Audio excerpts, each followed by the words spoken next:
Alô, amigos, bem-vindos ao Gente que Fala, sempre ao vivo, de meio-dia a 1 pela rádio Trianon, AM 740 São Paulo, Rádio Universal, AM 810 Santos, AltV, www.altv.com.br, reapresentação 6 horas da tarde, também TV Guarulhos, canal 20 UHF, canal 3 da NET em Guarulhos, 11h30 da noite. Acesse nosso blog, conheça nossos colunistas e colaboradores, gentequefala.com.br, nossa fanpage, Facebook/programa Gente que Fala. À sua disposição, chat no site da AltV, também o WhatsApp 974012235 e ainda o telefone 50526622.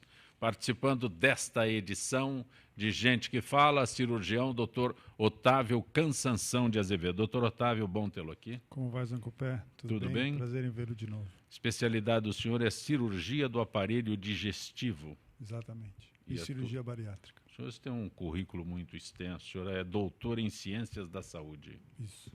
Traduz para mim, por favor. Quando a gente faz doutorado em medicina... Eu sou leigo, eu preciso que... Quando a gente faz doutorado em medicina, a gente recebe um título genérico, né, de ciências da saúde. Você não recebe mais um título de doutorado em cirurgia vascular ou cirurgia do aparelho digestivo. Hoje em dia o MEC fornece um título de doutor em ciências. Também conosco o Dr. Celso Massumoto. Prazer tê-lo aqui, Dr. Celso. Prazer, tudo meu, Zancopé. A especialidade do senhor é oncohematologista. Exato. A gente trata doenças pronunciar? do sangue. Exato. A gente trata doenças do sangue e, especificamente, eu trato mais da parte oncológica do que a parte, vamos chamar, benigna da doença. Mas tem parte benigna da doença? Nós temos anemias, temos algumas anemias carenciais que a gente chama de benignas. Né? Isso é otimismo? É um otimismo, então. Para quem é leigo como eu, quando o senhor fala doença benigna, eu acho que é de um otimismo fantástico. É que o tratamento é mais fácil, não é tão custoso e tão laborioso quanto um tratamento para um câncer, por exemplo. Certo. Essa seria a diferença. Também conosco, Eliana Cunha. Eliana Cunha, prazer tê-la aqui, Eliana. Muito prazer em revê-lo. Você é da Fundação Dorina Noil. Exatamente. Lembra para mim como eu pronuncio a tua especialidade? Ortoptista. Ortoptista, que é uma obrigado. Especialista em distúrbios visuais. A Fundação Dorina Noil, para cegos, está completando 70 anos. 70 anos. Estamos em pleno aniversário e esse ano com várias comemorações. Já a gente fala com detalhes sobre isso. Doutor Alexandre Yamato. Prazer tê-lo aqui, doutor Alexandre. Prazer é todo meu. Obrigado pelo convite. Prazer revê-lo também. O senhor é cirurgião vascular, é mais fácil. Né? Essa é, mas hoje eu vou falar de uma subespecialidade da vascular, que é a endovascular, né? Sim, eu fico procurando as palavras mais fáceis aqui. Concordo. Doutor Alexandre Amato é do Amato Instituto de Medicina Avançada. Exatamente. Doutor Otávio, cirurgia bariátrica. As pessoas, num primeiro momento, se entusiasmam, mas logo após ficam preocupados com este procedimento. Os avanços que o senhor tem nesse segmento, que o senhor possa esclarecer A cirurgia melhor. bariátrica ela evoluiu muito, né? Desde o começo, aí uns 25 anos atrás para agora. Hoje é um procedimento bastante seguro, rápido, se faz por cirurgia minimamente invasiva, que são 4 ou 5 furinhos não de tem aproximadamente... aqueles cortes enormes? Não, isso aí já... Quer dizer, existe, mas cada vez menos. Os planos de saúde já são obrigados a pagar a cirurgia minimamente invasiva por laparoscopia, onde a gente faz 5 ou 6 furos de 1 centímetro, mais ou menos, e opera o paciente em torno de 1h30, 2 horas de cirurgia. Então, é um procedimento bastante seguro enquanto a técnica operatória. Agora, evidentemente, que o paciente precisa ter um bom preparo antes de operar, com equipe multidisciplinar, o que envolve psicólogo, nutricionista, endócrino, cardiologista, para o paciente estar bem consciente de todas as dificuldades, principalmente das dificuldades alimentares que ele vai enfrentar no período não só de adaptação, como para o resto da vida, né? O paciente não vai mais poder chegar na churrascaria e comer a churrascaria. Isso não vai ser mais possível. Isso é o custo pessoal da cirurgia. Ele vai comer pouco.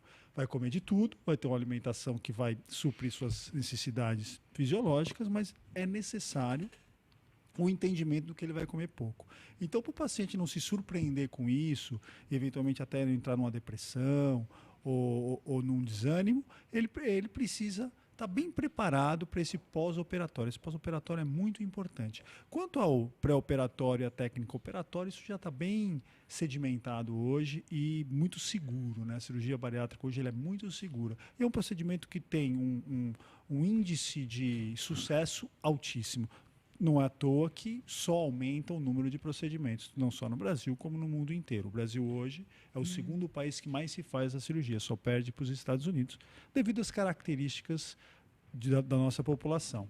Mas o importante é o paciente estar muito preparado para, no pós-operatório, ele enfrentar as dificuldades da restrição alimentar.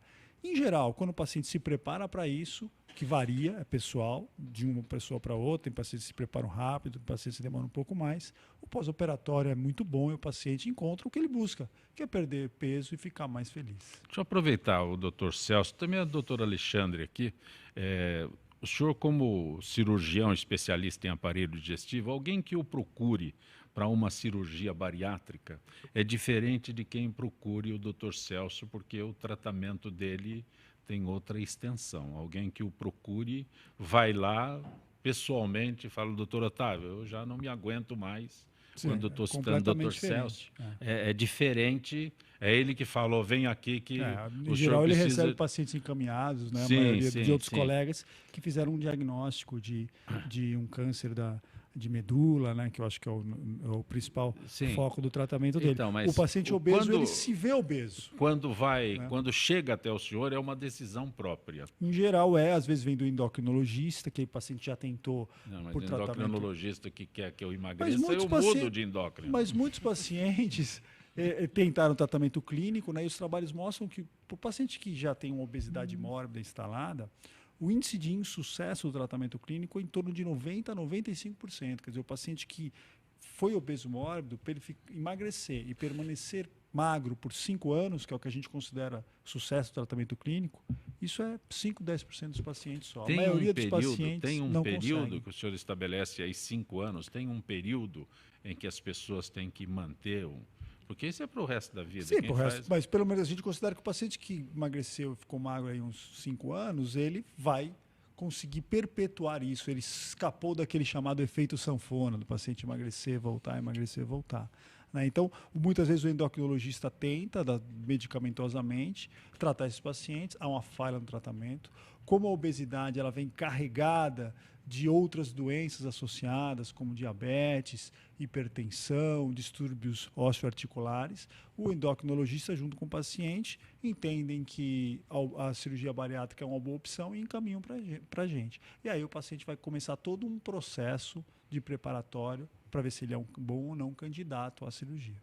Eu acho que o importante é que o paciente fez todo o caminho com endocrinologista, com nutrição, antes de chegar e decidir por uma cirurgia. Então, embora ele se veja gordo, ele não vai direto no cirurgião, eu acho. Esse Não é o minha mais especialidade. difícil. Esse convencimento pessoal é que eu entendo que seja o mais difícil. Por isso que eu perguntei para o doutor Otávio. Mas veja, dificilmente o paciente obeso, a primeira ideia dele de emagrecer é uma cirurgia bariátrica. O paciente, em geral, quando chega para a gente, ele já chega exaurido de dietas e tratamentos clínicos. Realmente ele já passou por várias falhas, porque o paciente está... Todo tipo de dieta. Todo tipo de dieta, exatamente, antes dele procurar uma operação. E, inclusive, um dos critérios para se indicar a cirurgia é o paciente já ter tentado tratar clinicamente, com dietas ou com medicamentos ou não, e não ter conseguido. Isso é um dos critérios para operar o paciente. Então, ninguém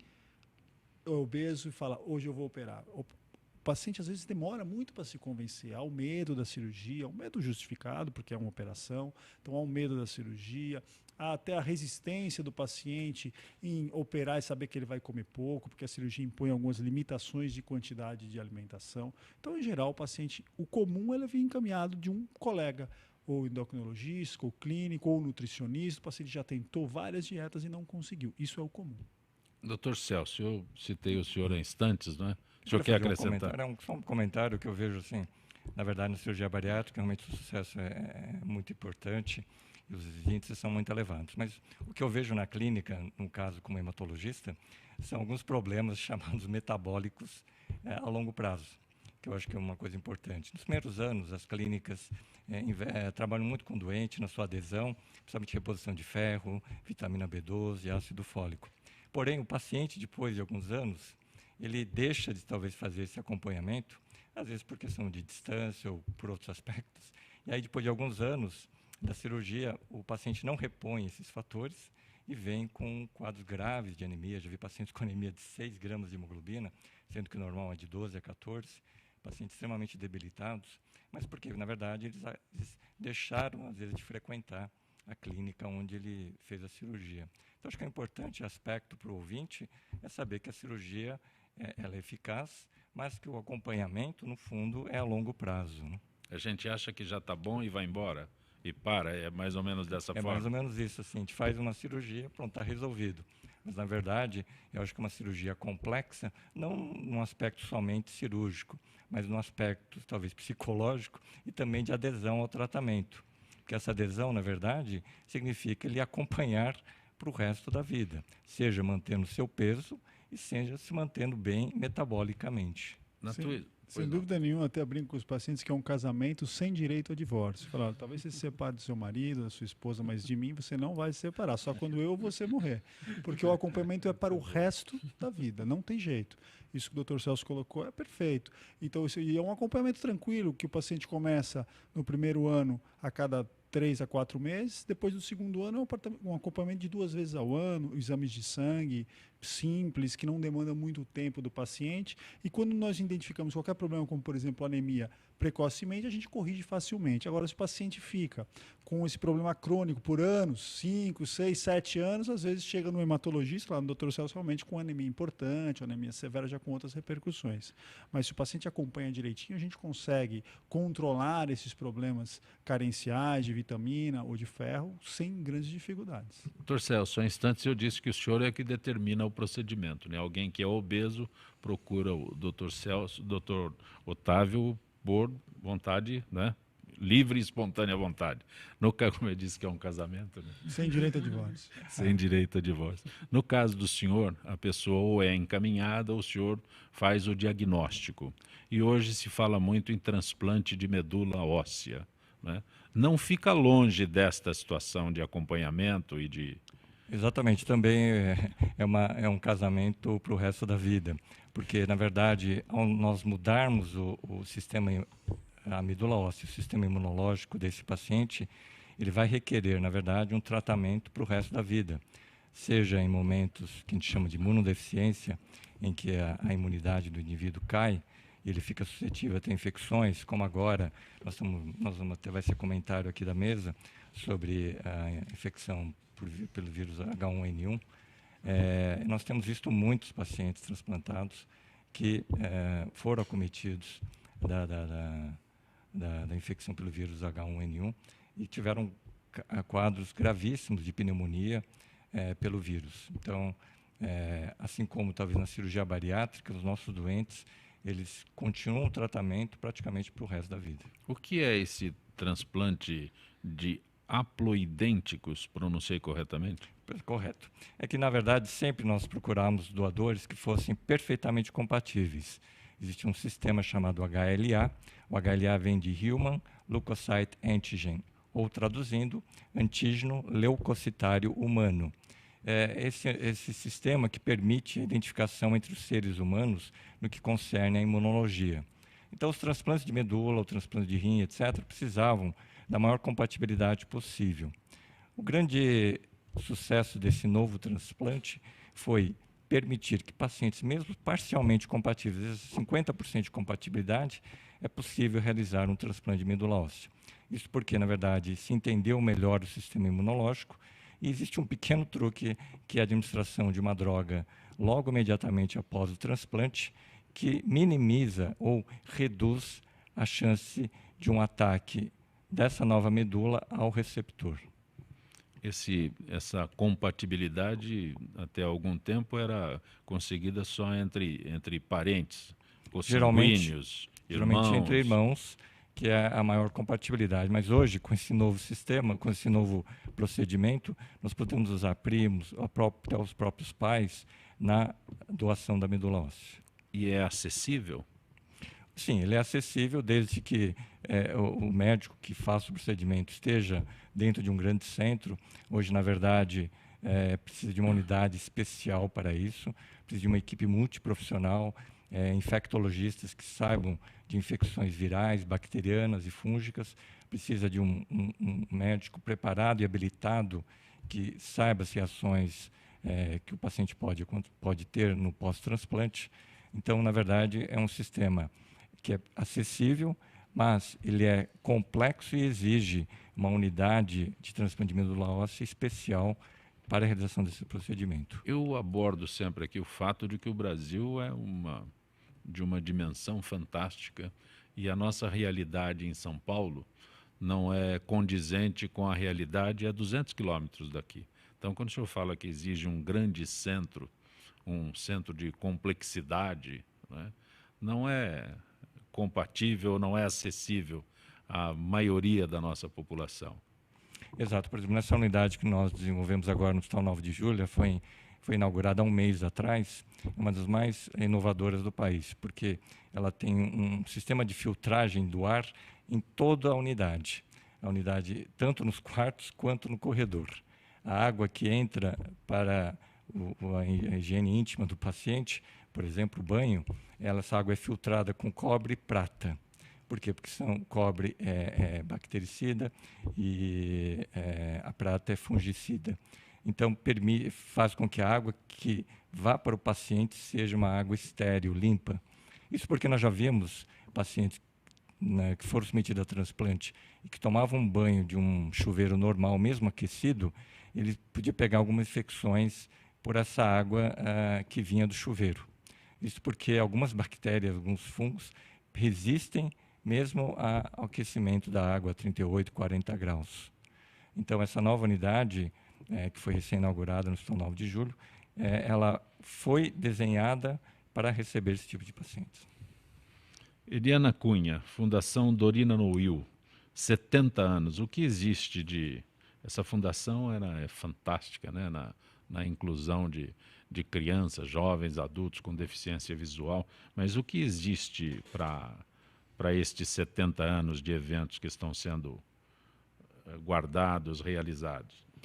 Bem, esse ano nós completamos 70 anos e já tivemos alguns eventos, algumas comemorações, mas algo que eu gostaria de deixar aqui registrado é no dia 17 de junho que teremos o nosso primeiro seminário de educação inclusiva, porque o foco da nossa instituição, neste ano, quer dizer, a Fundação já nasceu no berço da educação, a professora Dorina de Gouveia Noil foi uma educadora por excelência e uma educadora que se destacou na inovação de trazer para o Brasil, a partir dela, uma pessoa que é uma figura, né, uma mulher que se destacou por ser assim a pioneira na questão da educação das pessoas cegas. E agora nós cada vez mais estamos caminhando, nos aproximando mais do cenário educacional. E nesse seminário todos os ouvintes estão convidadíssimos, inclusive vocês, obviamente, e que vai ser um marco interessante de maior aproximação, desmistificando todas as dificuldades e todas as questões relacionadas à questão da deficiência visual. Tem um trabalho de inclusão de pessoas com deficiência, de adultos, de jovens, que é desenvolvido pela Fundação Dorina Noil. Tem uma estatística desse? Você tem números que você possa mostrar?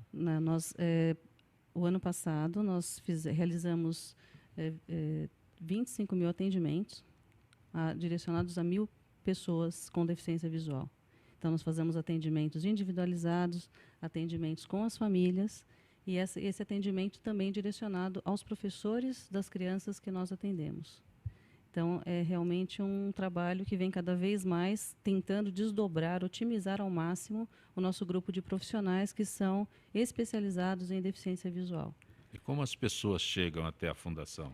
Basta ligar para a gente. Sim. Então, no 5087-0999 ou pelo 5087-0999, a pessoa se informa direitinho, já pode fazer a sua inscrição. Obviamente, há uma fila de espera, mas em que ela vai ser atendida assim nas suas necessidades.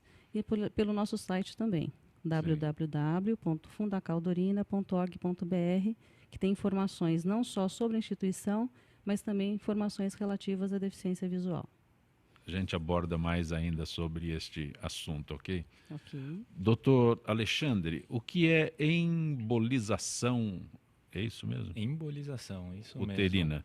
A embolização uterina é uma técnica minimamente invasiva também, feita através de um furinho. A gente entra com um catéter dentro das artérias da paciente.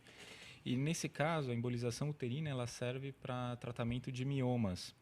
Então, os miomas uterinos, que é muito frequente, e o mais comum é ver o ginecologista tratando, existe essa técnica que é a cirurgia vascular, endovascular, que trata. Consiste na liberação de pequenas partículas na artéria que nutre esse tumor benigno, né, que é o mioma.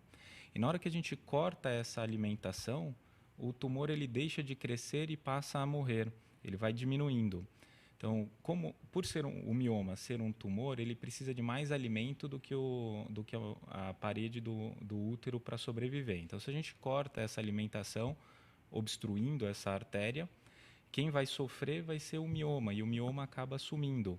Tudo isso feito através de um furinho na virilha da paciente. Então, é um tratamento bem interessante e que muitas vezes não é nem oferecido para as pacientes que têm os miomas. O doutor Otávio, há instantes, fez referência a uma cirurgia minimamente invasiva. Exato. Né? O senhor também se refere à cirurgia minimamente invasiva. Ainda perguntei para o doutor Otávio. Não tem mais aqueles cortes enormes, né? A tendência na medicina atual é minimizar tudo, né? Sim. Quando o doutor Otávio fala em cirurgia minimamente invasiva, videolaparoscópica, ele está entrando dentro da cavidade abdominal através de instrumentos cirúrgicos. Quando eu estou falando de minimamente invasiva, a gente usa catéteres, então são guias por dentro das artérias, então a gente usa o nosso organismo como um caminho para chegar até a lesão e lá a gente pode fazer alguma coisa. Quando eu digo fazer alguma coisa, nesse caso é a embolização. Trata com tanta simplicidade, fazer alguma coisa é ótimo. Nesse caso é a embolização, mas existem técnicas para diversas doenças. Eu estou do lado do paciente. Eu estou do lado do paciente. Eu estou tentando simplificar, sim, né? Sim, não, é ótimo, é ótimo. Mas, por exemplo, falando de embolização uterina, existe embolização de diversas doenças. Então, por exemplo, um tumor hepático, a gente pode fazer a quimioembolização. Então, a gente coloca dentro dessas partículas uma substância química quimioterápico, e aí a gente solta essas partículas lá dentro do tumor. Então, outro caso seriam nas varizes pélvicas. Então, outra doença bem interessante de conversar. Também nas mulheres, causa dor, muito incômodo. E a gente pode ir com um catéter até essas varizes pélvicas e obstruir o fluxo dessas veias. Varizes pélvicas. Exatamente, completamente diferente das varizes nos membros inferiores. Certo. Quando o doutor Otávio se fez referência a uma cirurgia minimamente invasiva, o senhor colocou 2 horas de procedimento. No caso da cirurgia bariátrica. Bariátrica, cirurgia bariátrica. Isso. O tempo de uma cirurgia essa que o senhor se refere? Uma embolização uterina leva em torno de 1h30 também. Pode ser mais rápido, dependendo da anatomia do paciente.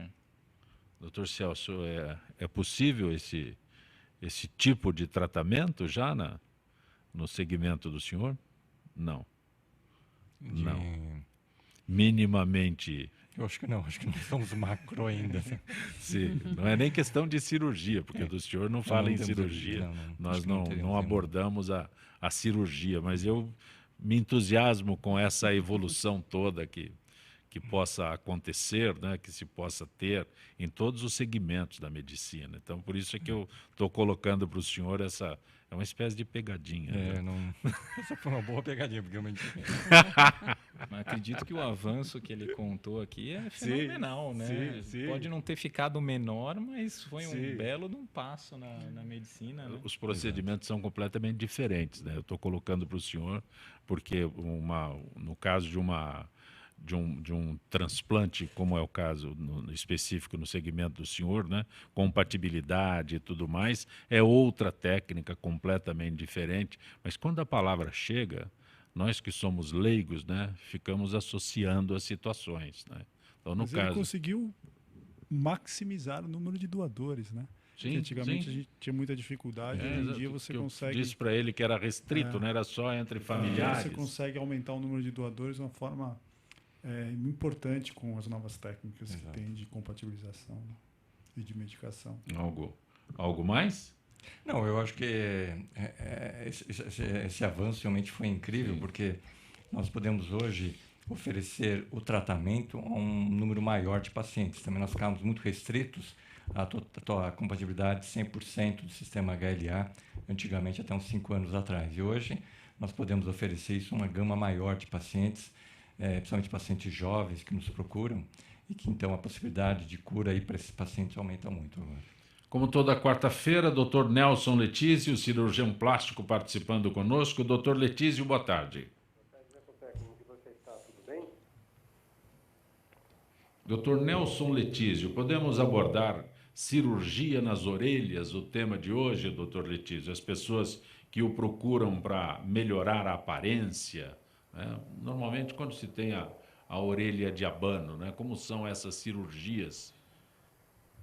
Olha, a otoplastia, que é considerar, que você está falando que é a cirurgia de orelha em abano, ou mesmo a cirurgia de orelha proeminente, ou a cirurgia de alguns adultos que consideram que a orelha dele é um pouco grande para o tamanho do crânio, são várias técnicas que são utilizadas para esse tipo de procedimento, Zancopé. Veja, tem as técnicas mais consagradas, com certeza, são as técnicas de Mustardet, de Stenström. São técnicas ainda do início do século passado, ou seja, 1950, metade do século passado, vamos dizer, 1950, 1960, são técnicas que ainda se utilizam até hoje. Então, o que você busca numa autoplastia? O que você busca numa cirurgia de orelha proeminente? A naturalidade, Zancopé. Então, existem umas técnicas que você resseca parte da cartilagem da orelha e isso faz com que os ângulos, a orelha parece uma coisa meio sem forma, né? Que a gente está tão habituado com o pavilhão auricular que parece... Não, tem toda uma anatomia, você tem a hélice, a antihélice, a escafa, o tragus, o antitragus, a concha, então o lóbulo, então você tem que respeitar toda essa anatomia e ainda o conduto auditivo que fica, você não pode usar uma técnica que vai comprimir o conduto auditivo. Então, nós temos que ver tudo isso. O mais importante, Zancopé, é que você faça uma técnica em que você faça a dobra da concha, que é a parte mais interna da orelha, você acentue a dobra da antihélice, que é essa parte um pouquinho mais para baixo da ponta da hélice, e de um aspecto natural. Às vezes você pode diminuir o lóbulo da orelha também. No nosso serviço, nós usamos uma técnica que é do Aldir Mendes de Souza, em que a gente faz 2 incisões na região posterior da orelha, ou seja, no sulco auricular posterior.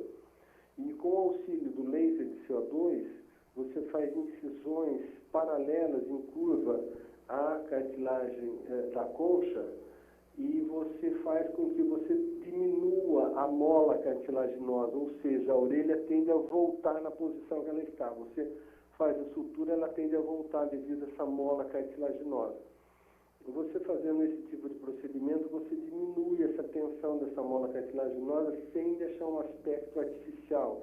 Aquelas quinas, aquelas dobras nas orelhas muito fora de posição, então tem que ser arredondadinha, tudo.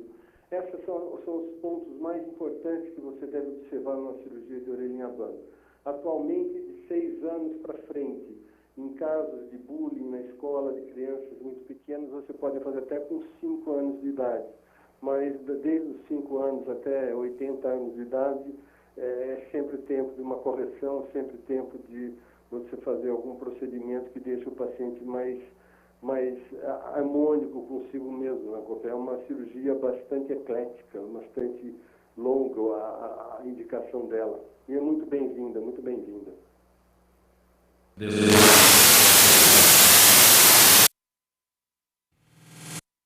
Ela retornará em instantes.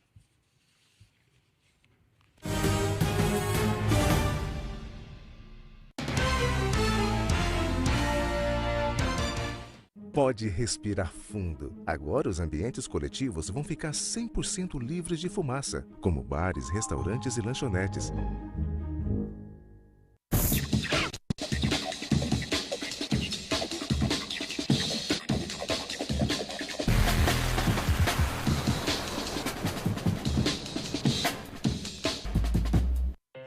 Na última década, os transplantes de órgãos cresceram 84%. As cirurgias cresceram 619%. E os atendimentos de urgência cresceram 627%. As doações de sangue precisam acompanhar esse crescimento para atender a milhares de pessoas que dependem da sua solidariedade. Esse gesto está em suas mãos. Seja para quem for, seja um doador. Procure um Hemocentro mais próximo.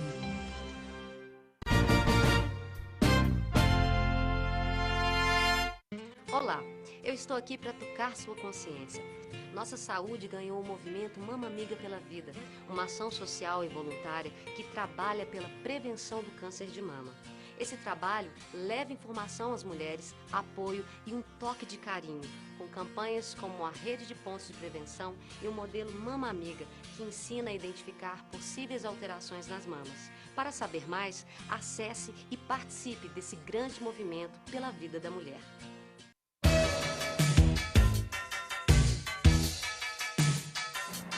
Eu sou o Ronaldo Luiz, jornalista e apresentador do Agropapo aqui na UTV. E quero convidá-lo para você acompanhar o Talk Show do Agronegócio todas as terças e quintas, das 11 às 11h30 da manhã, aqui na TV da internet. Oi, eu sou Letícia Spiller e quero convidar vocês a fortalecer o movimento que quer criar uma lei para acabar com o desmatamento no Brasil.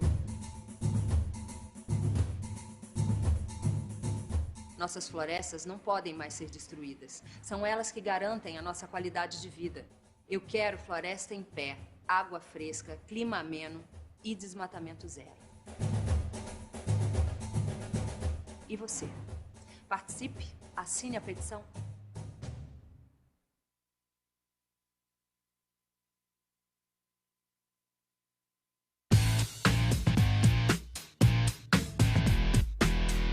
Olá, eu sou César Freitas e convido você para assistir o HQ e Companhia, o programa que traz o mundo da cultura pop para você. Cinema, história em quadrinhos, animação, seriado, tudo isso para você aqui toda sexta-feira às 5 da tarde, na sua TV da internet.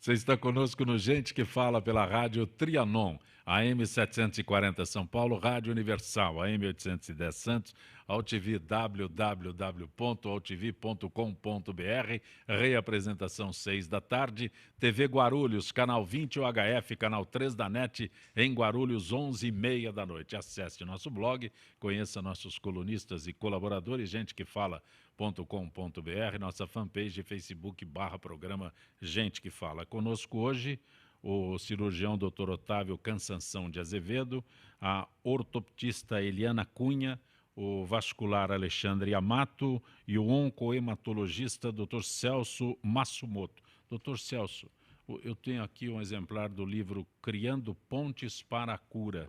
O que o senhor aborda nesse livro? Eu acho que quando o paciente começa um tratamento para o câncer, é como se ele estivesse atravessando uma ponte. Na verdade, a ponte liga duas extremidades.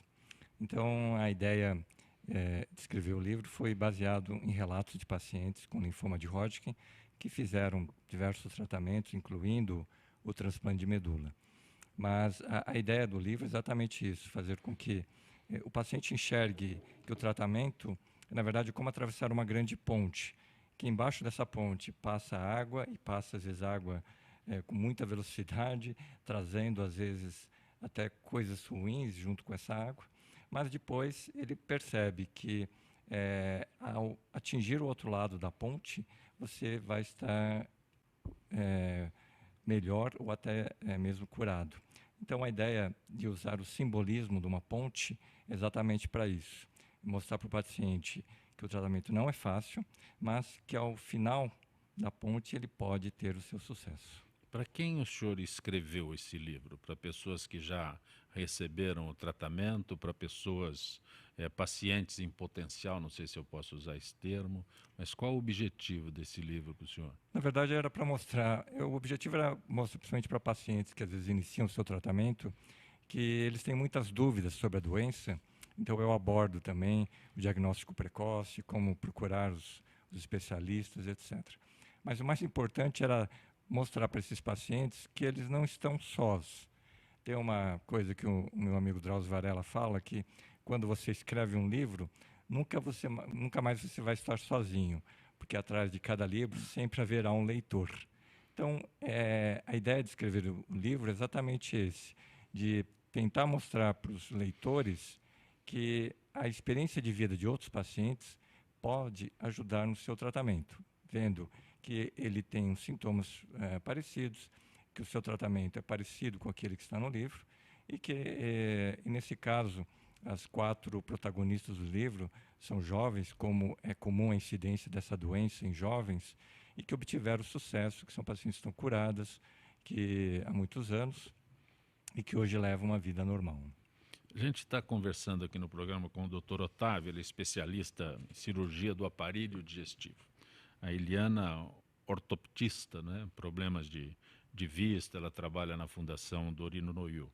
O Dr. Alexandre Amato é vascular e o senhor é oncologista.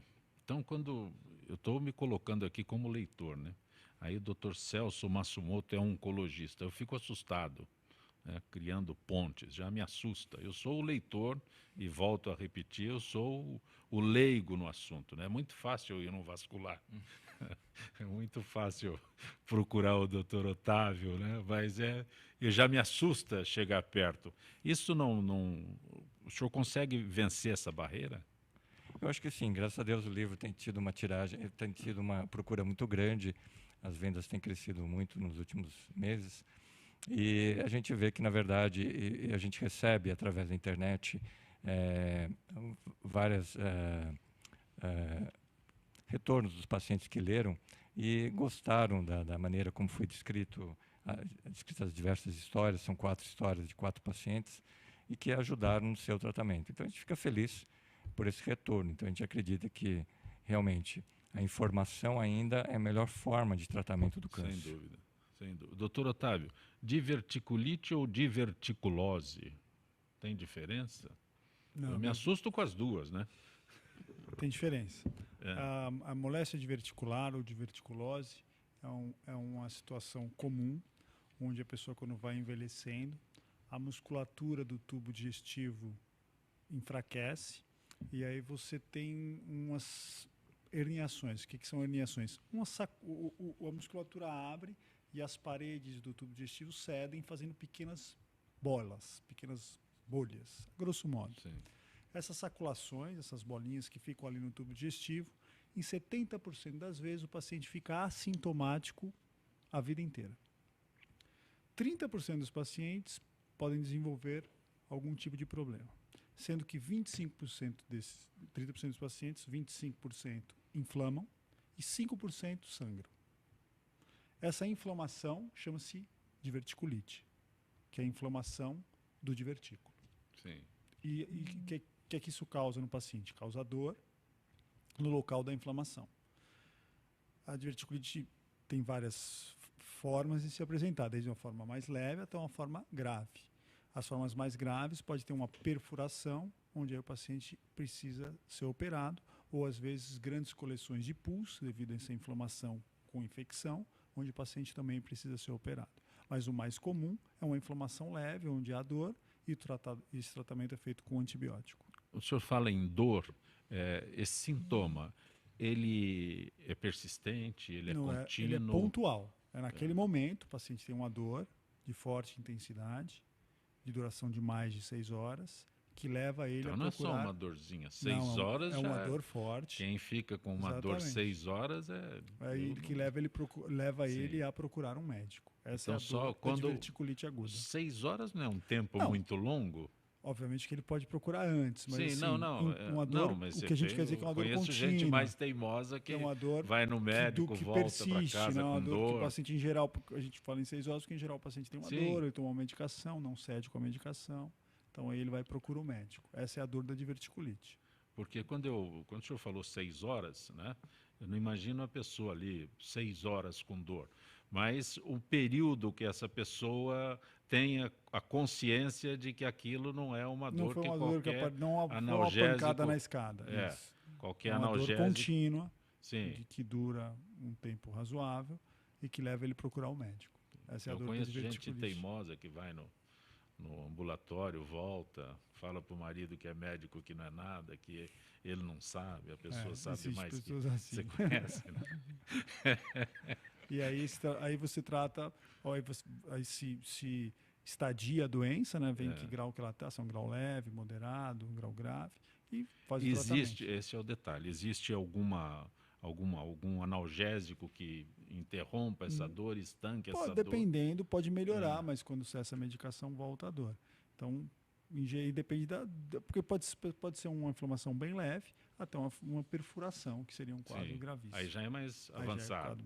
Já é diferente do que nós estamos falando de sintomas pontuais, quando o senhor diz.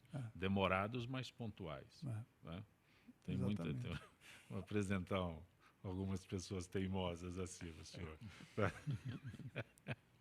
Eliana, com relação à criança com deficiência visual, qual é o procedimento que a Fundação Dorina Noil consegue nesses desafios?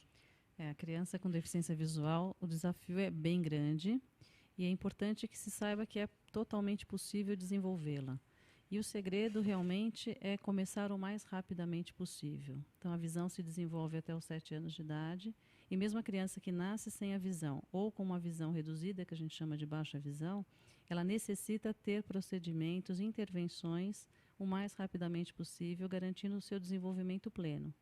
Então uma criança que tendo a abordagem adequada, ela consegue tranquilamente ingressar numa escola regular, se desenvolver. Nós temos muitos casos de crianças que chegaram para nós bebês e hoje estão aí com a sua vida formada, estudaram, formaram suas famílias e estão vivendo uma vida plena. O outro lado, a aceitação das escolas quando essas crianças surgem. Essa é a grande questão atual, né? Porque a inclusão é lei, é obrigatória.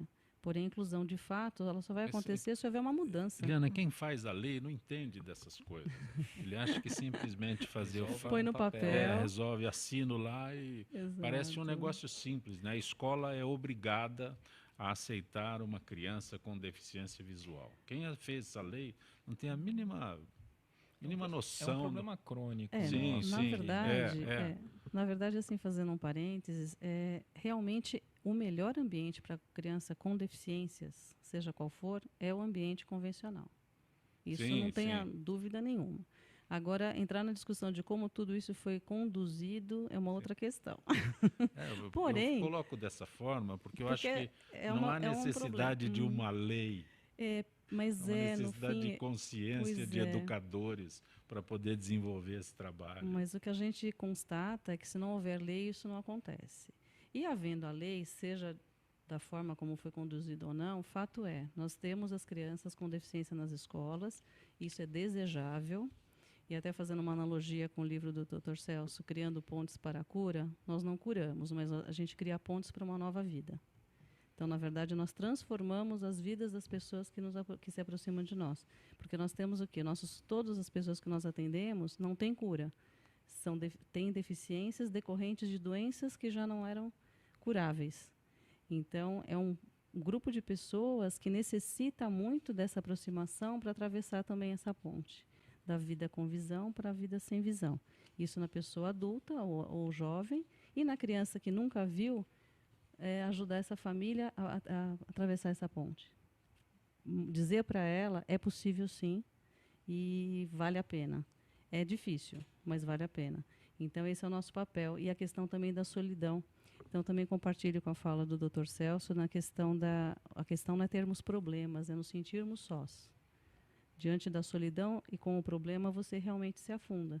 E na medida que você tem pessoas que te dão condições, te promovem, mostram e acenam caminhos, é possível ter vida sim. Uma vida plena, uma vida com significado, uma vida que eles merecem vivê-la plenamente.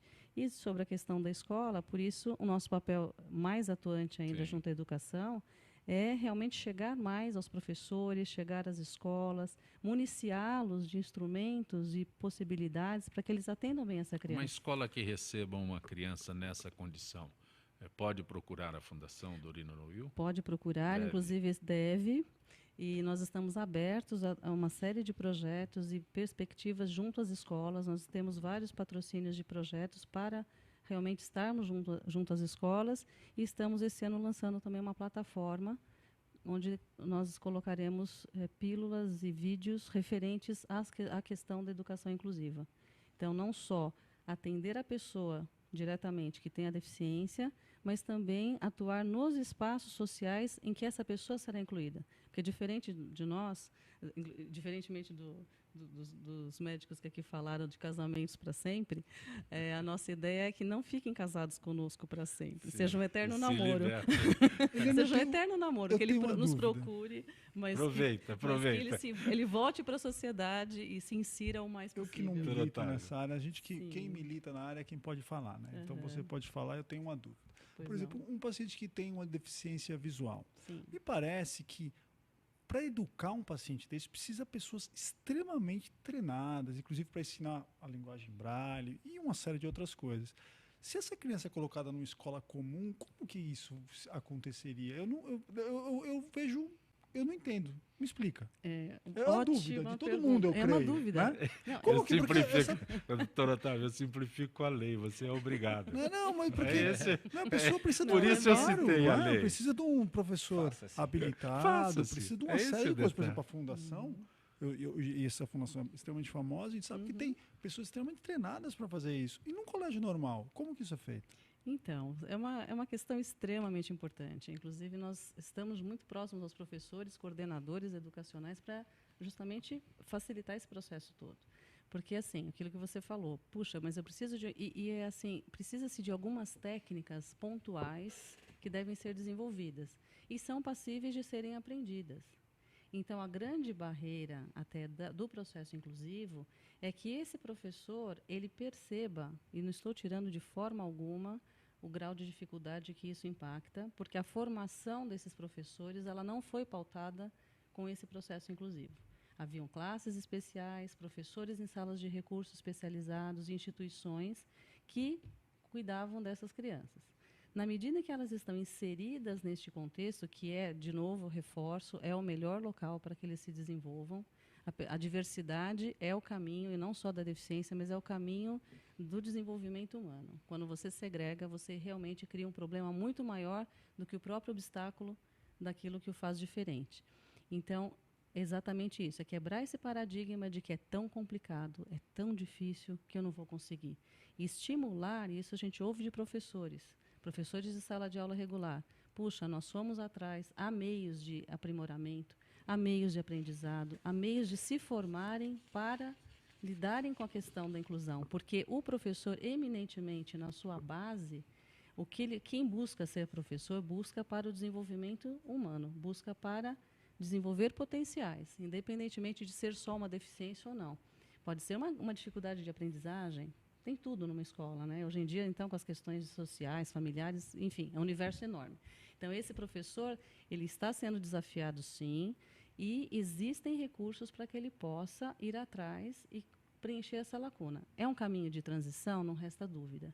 Mas eu acredito, isso em 27 anos na área da deficiência visual, eu acredito fortemente que se não houvesse também um choque térmico, que a gente chama, nós não conseguiríamos essa mudança.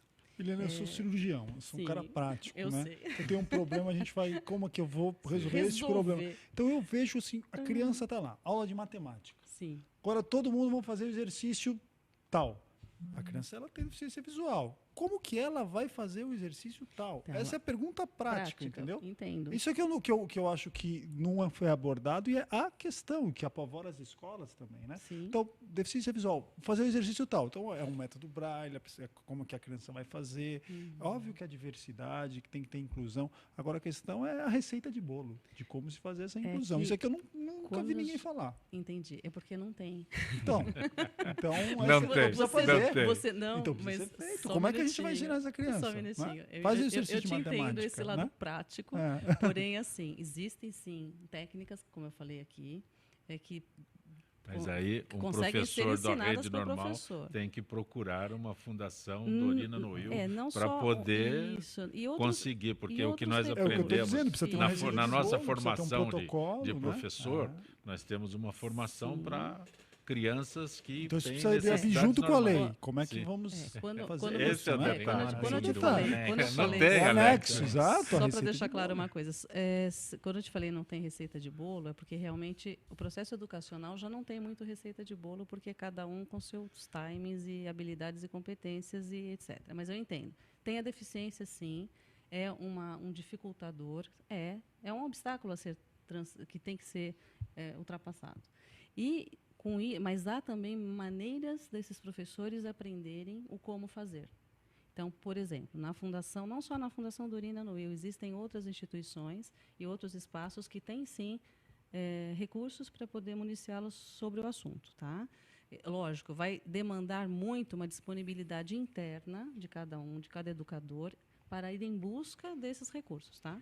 Mas existe, sim, maneira de como aprender esse braille, maneiras até de uma criança pequena, de como ela vai fazer como esse professor vai atuar com ela para desenvolver o tato, o aprendizado dos materiais, do mundo, que ela vai ter que apresentar o mundo para uma criança que não vê. Existe sim. E, inclusive, nós estamos lançando nessa plataforma esse ano alguns vídeos que não pretendem de forma alguma fazer suprir totalmente, imagina, nenhuma dessa pretensão. Mas que existem vídeos até que nós estamos criando também para mostrar como fazer com a criança cega, como abordar o aluno com baixa visão. Doutor Alexandre, há instantes o doutor Otávio falava sobre dores abdominais, a gente se referia a diverticulite, diverticulose.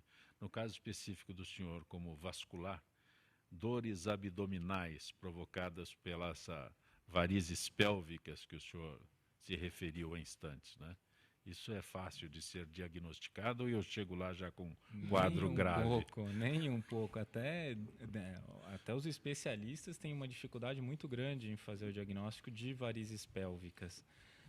É uma dor que as mulheres podem ter, abdominal, crônica, e essa dor, muitas vezes, o médico procura diversas causas, não encontra, e às vezes fica sem tratamento.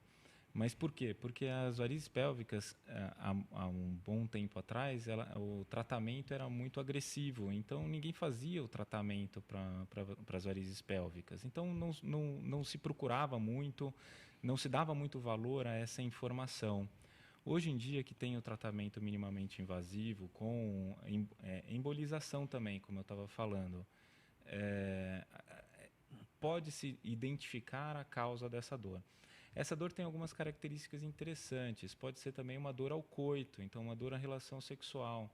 Então, às vezes, por exemplo, o paciente passa comigo como vascular. Às vezes a gente tem um certo receio de abordar essa questão mais íntima, mas é importante. Então, como a gente mexe na parte mais íntima da mulher, tem que ter um certo tato. É mais comum para mulheres? As varizes pélvicas ocorrem nas mulheres. Nas mulheres. Não é privilégio de homem nenhum. Não. O homem precisa esclarecer. É difícil. O homem pode ter varicocele, que seria um equivalente, mas aí o tratamento é diferente e a abordagem é completamente diferente. Na mulher, mais por causa da influência hormonal. As mulheres que têm mais filhos têm mais risco de ter as varizes pélvicas. E varizes pélvicas é essencialmente a mesma coisa que as varizes na perna. São veias dilatadas. Só a localização que muda. Agora, quando pélvica, elas ficam em volta dos órgãos femininos. Então, útero, ovário. E nessa região elas podem causar então essa sensação de peso, uma dor de mal caracterizada. A melhor maneira de caracterizar é falar que é mal caracterizada. Doutor Alexandre Amato, há uma forma de localizá-lo? Algum endereço, Sim, algum site? O nosso site da clínica é www.amato.com.br. Clínica Amato, Instituto de Medicina Avançada. Exatamente. Repete só o endereço, por favor. Avenida Brasil 2283, telefone 5053-2222. No site. E o site www.amato.com.br. Doutor Otávio Cansanção, uma forma de localizá-lo, o endereço? O site cirurgiadaobesidade.med.br. Ok.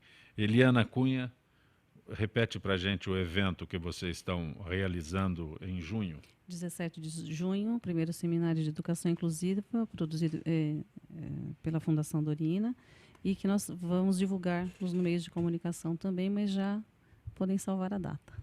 Dr. Celso Massumoto, onde eu encontro Criando Pontes para a Cura? Pode ser encontrado pelas livrarias virtuais, nas livrarias também físicas, e pelo site www.trialeditorial.com.br. A tua área específica está muito preocupado com esse problema da gripe H1N1, não está? Está sim. A tua área específica, o senhor fez referência a isso? Este problema tem alguma forma melhor de esclarecer a população ou, lamentavelmente, o acesso ainda é difícil? Não, acho que hoje nós estamos vivendo um surto aí de infecção pelo vírus H1N1. É importante que a população esteja atenta a isso, principalmente os pacientes de riscos, que são as crianças, os idosos e os pacientes chamados imunodeficientes, sejam eles transplantados de órgãos ou pessoas que foram tratadas e que estão em uma fase de convalescência por uma cirurgia de grande porte. Então, esses pacientes nós chamamos de grupo de risco e eles devem ser vacinados e procurar o atendimento médico o mais breve possível, porque nós temos remédios para isso e que realmente pode minimizar ou alterar o curso evolutivo da doença. Agradeço a presença dos senhores no Gente que Fala. Direção-geral do jornalista Fausto Camunha, diretora de produção Zenilda Salvato, redação Raela Brandão, Pedro Schiavon, na pauta José Carlos Sicarelli, produção cultural Ricardo Godoy, na rádio Trianon Benebené, Cléo Rodrigues, Neildo Neres, Ricardo Valim, na direção da TV Guarulhos, Fernando Mauro, na direção da UTV, Alberto Luquete, na técnica James Eduardo, Marcelo Fontan, Sérgio Oliveira, Iago Matsumoto. Estaremos de volta amanhã, meio-dia. Gratos, até lá.